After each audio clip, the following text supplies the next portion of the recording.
15 বছরের মধ্যে বাংলাদেশের মানুষের ভাগ্যের পরিবর্তন করতে সক্ষম হয়েছি।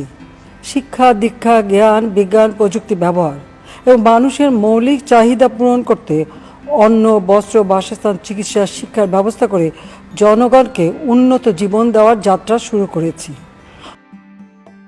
2018 সালে ছাত্র সমাজের আন্দোলনের পরিপ্রেক্ষিতে সরকার সরকারি চাকরিতে কোটা প্রথা বাতিল করে একটা পরিপত্র জারি করে। পরবর্তীকালে মুক্তিযোদ্ধাদের পক্ষ থেকে কোটা বহাল রাখার পক্ষে উচ্চ আদালত 2018 সালে জারি করা সরকারের পরিপত্র বাতিল করে দেয়। সরকারের পক্ষ থেকে পরিপত্র বহাল রাখার জন্য সর্বোচ্চ আদালতে আপিল করা হয় এবং মহামান্য আদালত শুনানির দিন ধার্য করে।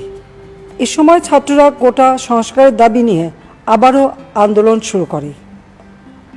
এই আন্দোলনের শুরু থেকেই সরকার যথেষ্ট ধৈর্য ও সহনশীলতা প্রদর্শন করেছে, বরং আন্দোলনকারীদের নিরাপত্তা নিশ্চিত করার ক্ষেত্রে পুলিশ সহযোগিতা করে।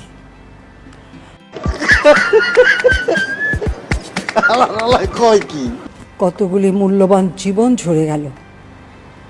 আপনজন হারাবার বেদনা যে কত কষ্টের তা আমার থেকে আর কে বেশি জানে।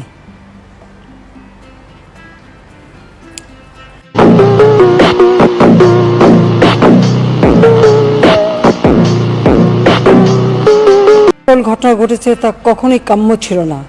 চট্টগ্রামে সন্ত্রাসীরা বহুতল ভবনের ছাদ থেকে ছাত্রদের হত্যার উদ্দেশ্যে নির্মমভাবে নিচে ছুঁড়ে ফেলে দিয়েছে। অনেক ছাত্রের হাত পায়ের রগ কেটে দেয়, তাদের উপর লাঠি পেটা ও ধারালো অস্ত্র দ্বারা আঘাত করে।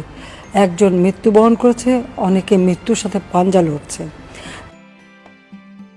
মেয়েদের হলে ছাত্রীদের উপর আক্রমণ করা হয়েছে এবং লাঞ্ছিত করা হচ্ছে। আবাসিক হলে প্রবোজদের হুমকি দেওয়া হয় এবং আক্রমণ করা হয়েছে। শিক্ষকদের উপর চড়াও হয়ে তাদের গায়ে হাত তোলা হয়েছে।